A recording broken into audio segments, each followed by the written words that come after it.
Estamos iniciando mais um Autores e Livros, um programa que traz a você, nosso telespectador, os escritores, esses homens e mulheres que criam, que inventam, que ficcionam, que usam da metáfora para fazer poesia, que produzem ensaios sobre pensamento histórico, sociológico, político, enfim.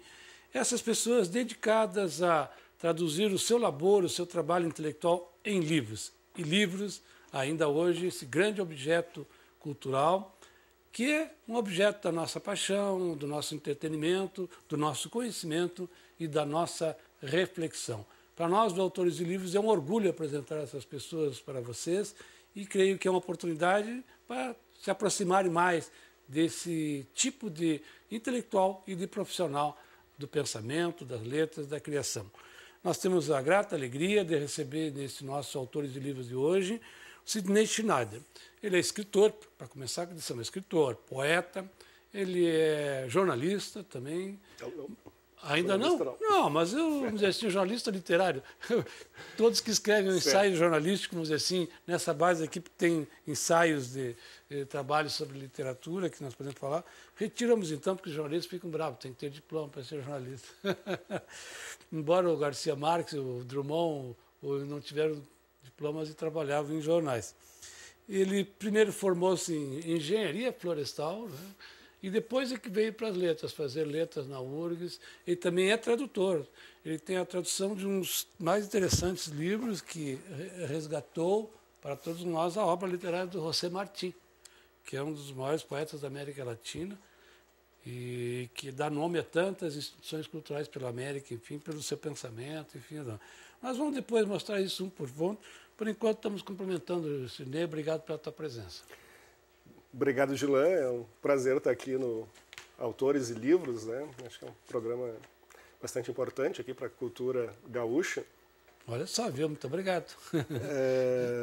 De discutir essas questões relativas, né, à literatura, à ficção, à poesia. Uhum. E é muito bom estar aqui conversando contigo. Tá bem, muito obrigado. Ney, vamos começar então assim, lá com essa tradução, os versos singelos do José Martí. Eu sou um homem sincero, de onde cresce a palma, e antes de morrer eu quero soltar meus versos da alma. Eu sou um ombro sincero, aquela famosa e extraordinária canção aquela, enfim, né? Então, esses versos singelos de José Martí, tradução do nosso Sidney Schneider. A tradução, vamos começar por aí, como tem grandes tradutores e escritores, é uma forma muito interessante de aproximação, de apropriação e, vamos dizer assim, de formação do escritor. Acho que sim, Sidney. Creio que sim. Para mim, inclusive, foi muito importante traduzir esse livro, porque ele significa uma mudança bastante grande, né, na minha maneira de encarar a poesia. Porque até então eu vinha fazendo uma poesia muito adraugnav, como eu costumo dizer, que é a vanguarda de trás para frente, né? Então eu estava muito encantado com... Tá boa essa, como é que tu consegue dizer essa palavra? Repete para nós. Adraugnav, né? Que é vanguarda ali. E achava que estava fazendo uma coisa muito... Novo, estava novo criando. E tal, né? Mas essas coisas são bastante antigas, né? Elas principiaram no início do século passado e tal.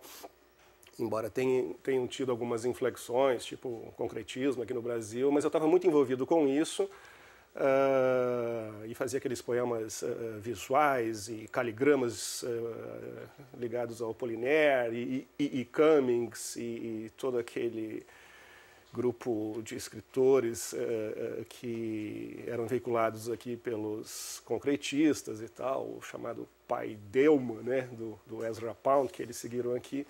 É o famoso Ezra Pound, que foi, né, uma figura assim que como referencial, um endeusado quase assim, nessa questão toda. Aí tu vai ler os poemas deles, olha, são um pouco complicados. Pode me achar ignorante. Mas aí eu já estava com a intenção, já estava em busca de criar uma dicção, digamos assim, mais popular, né? Menos hermética e tal. E li a tradução de alguns trechos desse livro, né, que me encantaram por um lado e por outro eu percebi que não seguiam exatamente a forma na qual o poema foi escrito, né? Esse autor é da segunda metade do século XIX, né? Então tinha aquelas coisas de métrica, rima e tal. Sim. Toda essa também era uma característica técnica. Exatamente. Aí eu resolvi fazer a tradução desses versos sencillos, né? Os versos singelos da minha tradução, o verso simples, do José Martí. E isso mudou o meu trabalho, né? Mudou a minha própria criação poética. Inicialmente bastante próximo da poesia popular, daí eu fui ler cordel, ler literatura medieval, a literatura aqui do Sul. Os famosos trovadores medievais. Isso, a literatura aqui do Rio Grande do Sul, da Argentina e tal, etc. Quase exagerei por esse lado, assim, muito imitando esse tipo de poesia depois, né? Até chegar a um ponto de maturação, né, ou de uma pretensa maturidade, onde a minha poesia não ficou tão fechada, tão hermética, né, e talvez tenha criado já uma voz própria, né, que não era só imitar Essa é a grande ou outro. conquista do poeta, né? Isso. Mas como vocês podem estar vendo pelo depoimento do Sidney, escrever poesia não é assim sair fazendo versos, né? Quando ele descobriu essa perspectiva de uma nova visão da poesia, de uma nova escrita, foi estudar, foi pesquisar. Né, Sidney? Exatamente. Esse autor é interessante porque ele é o primeiro... O José Martí. Né? O primeiro autor modernista de toda a América Latina, né? Olha só que a informação. O modernismo aqui no Brasil, a gente sabe, começou ali na década de 20, né? Em 1882, o José Martí já publicava um livro chamado Ismaelillo,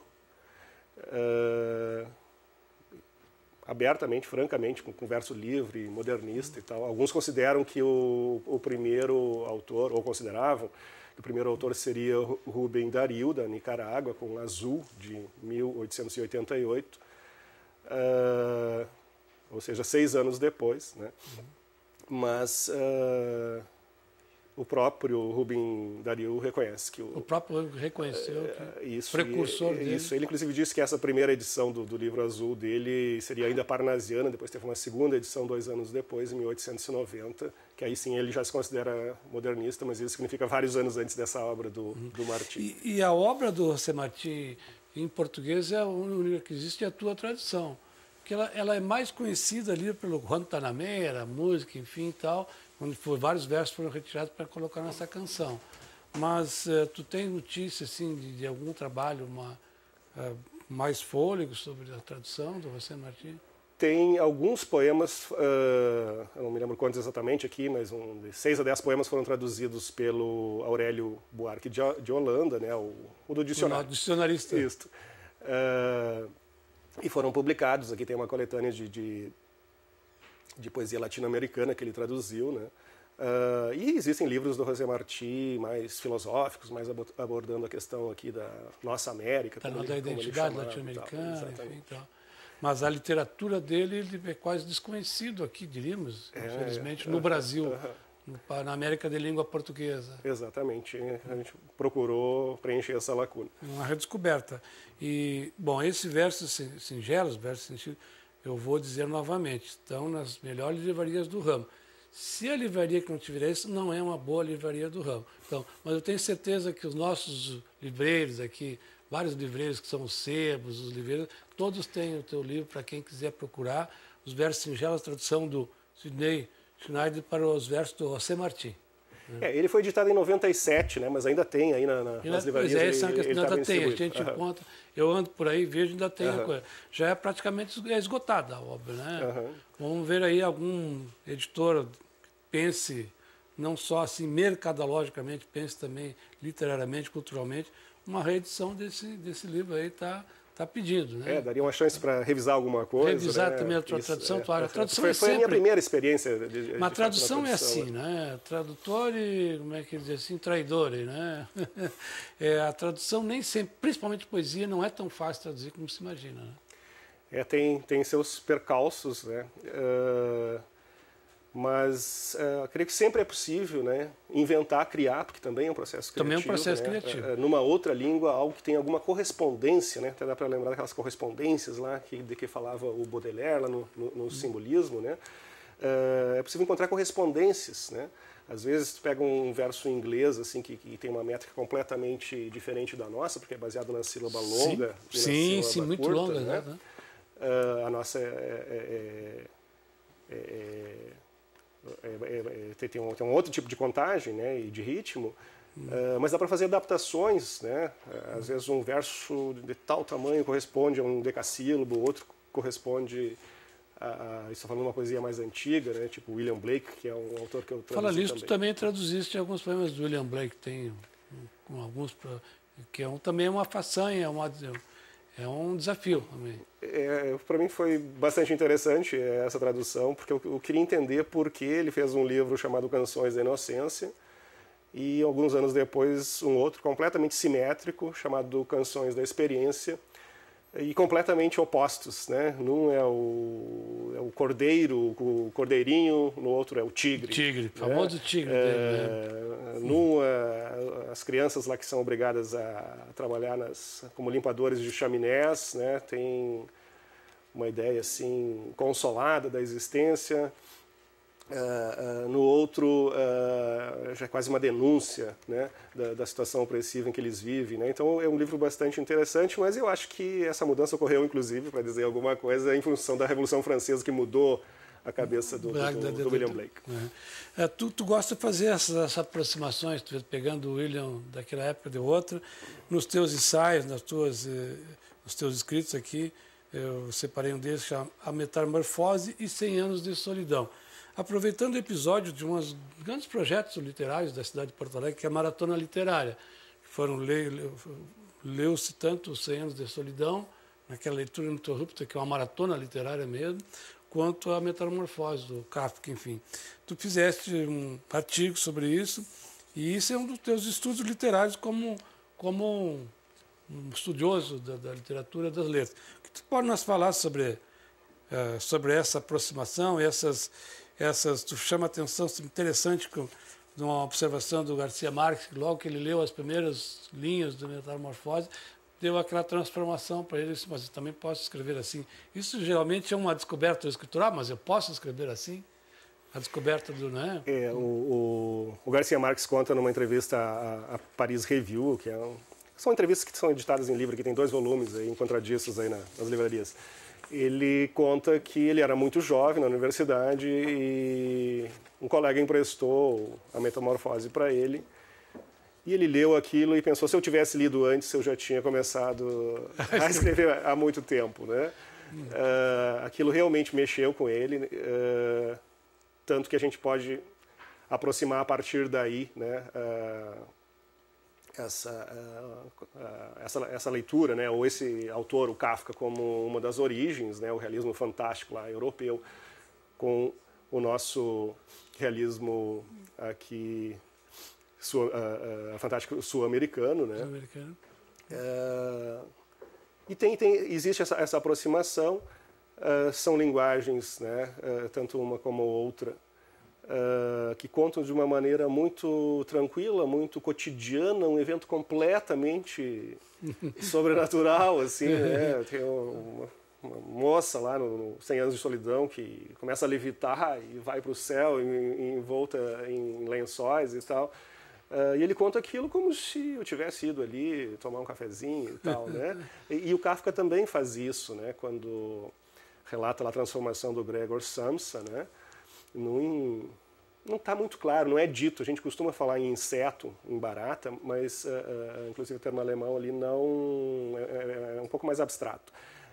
Não fica claro no que ele se transformou, mas ele se transformou numa coisa ali que é descrita, que caminha pelo teto e tal, com suas perninhas e tal. Então houve uma aproximação com esse inseto que é a barata. E descreve isso também de uma maneira assim, como se aquilo fosse a coisa mais normal do mundo, né? Aliás, o Borges diz que isso é realmente, não é uma característica de um ou de outro escritor, mas é realmente a essência